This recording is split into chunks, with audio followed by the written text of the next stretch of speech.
Adviser दीदी। आज मैं आप लोगों को सुकन्या समृद्धि योजना के बारे में बताऊंगी कि इसमें क्या नया बदलाव आया हुआ है और यह बदलाव आप लोगों के लिए बहुत महत्वपूर्ण है। जिन लोगों ने सुकन्या समृद्धि योजना में खाता खोल लिया है या फिर जो लोग खाता खोलने के बारे में सोच रहे हैं, उनको भी ये नियम जान लेना चाहिए। मैं इससे पहले भी सुकन्या समृद्धि योजना पर वीडियो बना चुकी हूँ और इसका लिंक मैं आपको डिस्क्रिप्शन बॉक्स में दे दूंगी। आप वहां से जाके इसकी पूरी वीडियो देख लीजिएगा। आज मैं आप लोगों को इसके थोड़ा सा मैं इसके बारे में संक्षिप्त में आप लोगों को बता देती हूँ। यह खाता आपका पोस्ट ऑफिस या फिर आप बैंक में जाकर खोल सकते हैं। ये प्लान केवल बेटियों के लिए ही है। इस प्लान को बेटे नहीं ले सकते हैं। जिनकी भी छोटी बेटी है और उसकी उम्र 10 साल से कम है, वही लोग यह खाता खोल सकते हैं। आप लोग केवल 2 बेटियों का ही खाता खोल सकते हैं। अगर किसी की मतलब 3 बेटियां हैं, तो वह लोग केवल 2 का ही खाता खोल सकते हैं। तीनों का आप खाता नहीं खोल सकते हैं। और यह खाता आपका 250 रुपए से स्टार्ट हो जाता है और 1.5 लाख तक ये आपका सालाना जाता है। इतने तक का आप खाता इसमें खोल सकते हैं और इसमें आपको 14 वर्ष तक जमा करना रहता है। 21वें वर्ष में आपकी मैच्योरिटी हो जाती है। जब बेटी 18 साल की हो जाती है, तो उसकी पढ़ाई के लिए जमा धन का आधा पैसा आप निकाल सकते हैं। और अगर आप उसके विवाह के लिए सोच रहे हैं या फिर आपने विवाह उसका कहीं तय कर दिया है और आपकी बेटी 18 साल की हो गई है, तो आप उसका पूरा पैसा सुकन्या समृद्धि योजना से पूरा पैसा निकाल सकते हैं। इस समय इसका इंटरेस्ट रेट आपका 8.2% का चल रहा है। मतलब ब्याज जो है साल का 8.2% है। इस योजना के बारे में मैंने आपको छोटा सा जो इसका विवरण है वो मैंने आपको दे दिया है। अब आप इसकी पूरी जानकारी अगर लेना चाहते हैं, तो आप डिस्क्रिप्शन बॉक्स में जाके मेरे लिंक मैंने सुकन्या समृद्धि योजना का दे दिया है, आप वहां जाके इसकी पूरी जानकारी ले सकते हैं। सुकन्या समृद्धि योजना के नियमों में किए गए बदलाव का सीधा असर राष्ट्रीय लघु बचत योजना के तहत खोले गए खातों पर पड़ेगा। नए नियम के अनुसार अगर किसी बच्ची का खाता उसके कानूनी अभिभावक ने नहीं खुलवाया है, तो उसके माता पिता या कानूनी अभिभावक को ये खाता आपको ट्रांसफर करना होगा। ऐसा अगर आप नहीं करते हैं, तो उस खाते को बंद कर दिया जाएगा। ऐसा एक रिपोर्ट के मुताबिक कहा गया है और यह नियम आपका 1 अक्टूबर 2024 से पूरे देश में लागू हो जाए। पहले क्या होता था, अगर किसी भी लड़की के माता पिता नहीं थे या कानूनी अभिभावक भी नहीं थे, तो उस लड़की के नाम कोई भी अपना आधार कार्ड का डॉक्यूमेंट देकर और खाता खुलवा सकता था। उसी के बारे में कहा गया है कि अब ऐसा नहीं होगा।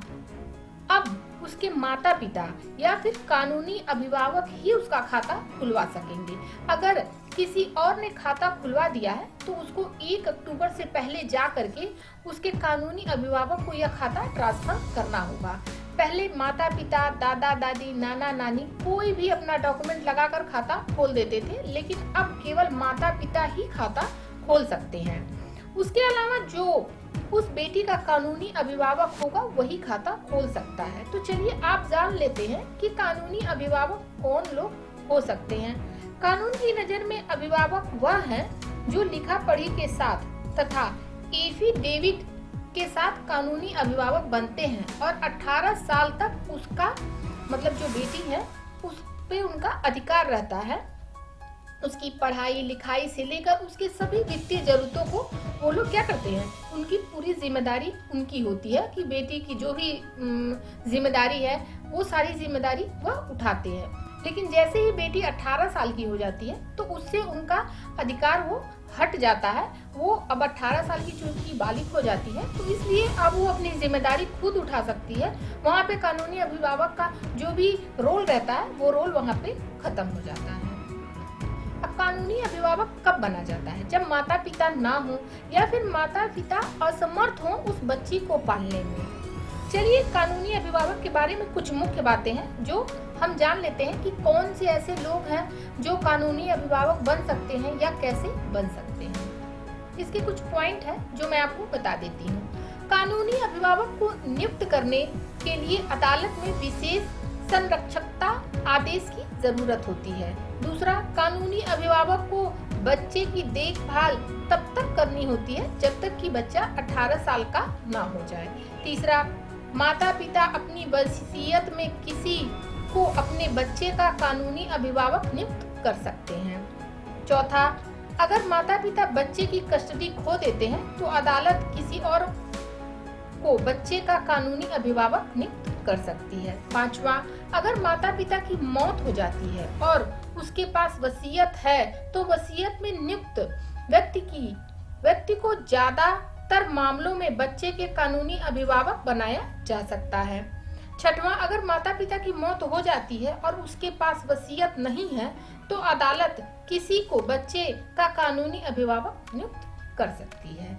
तो ये है कानूनी अभिभावक के कुछ नियम और शर्तें। तो अगर किसी ने भी सुकन्या समृद्धि योजना में किसी ऐसी बच्ची का खाता खोल रखा है जो उसका कानूनी अभिभावक नहीं है, तो आप तुरंत 1 अक्टूबर से पहले उस खाते को या तो उनके माता पिता के नाम से ट्रांसफर कर दीजिए या आप उस बच्चे की कस्टडी ले लीजिए, वरना क्या होगा कि आपका जो खाता है वो बंद कर दिया जाएगा और आपका सारा पैसा डूब जाएगा। तो अगर आपको मेरी ये वीडियो पसंद आई हो तो please like, share and subscribe. LIC से संबंधित या फिर पोस्ट ऑफिस से संबंधित किसी अन्य जानकारी के लिए कमेंट बॉक्स में कमेंट करें। Thank you.